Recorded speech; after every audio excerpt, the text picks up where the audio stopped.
Assalomu alaykum. Sog'misizlar, salomatmisizlar? Pulimizni tez aylanishi uchun bozordan qaysi moldan olsak yaxshiroq? Buzoqmi, bo'g'ozmi, tonami, qisirmi, yo bo'lmasa tuqqan siyirmi, yo novoz foydaliroqmi? Qaysidan tez foyda ko'ramiz? O'sha haqida gaplashamiz bugun video davomida. Bo'g'oz mollardan olish yaxshi foyda qiladi.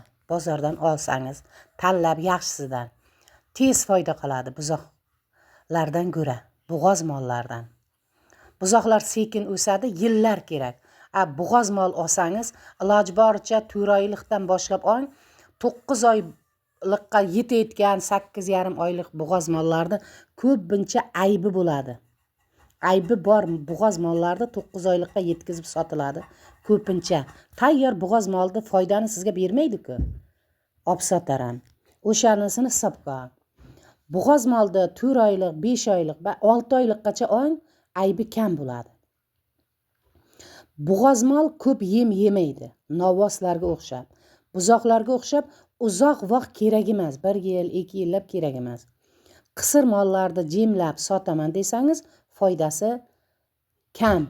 Yemga ketib qoladi ko'p pulingiz. Eng qulayi bo'g'oz molni olib sotish. Bo'g'oz molni tanalarni olsangiz bozorda yaxshi ketadi. Yosh mol, uni xaridori ko'proq.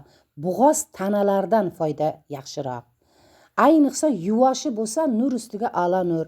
Mana bunday tutasi uzun, sog'ich tutasi uzun.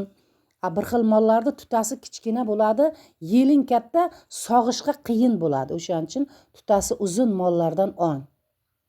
Iloji boricha obuna bo'ling, like bosing, fikr bildirib keting. Siz qanday mollardan olib boqasiz? Foydasi qanday qoladi?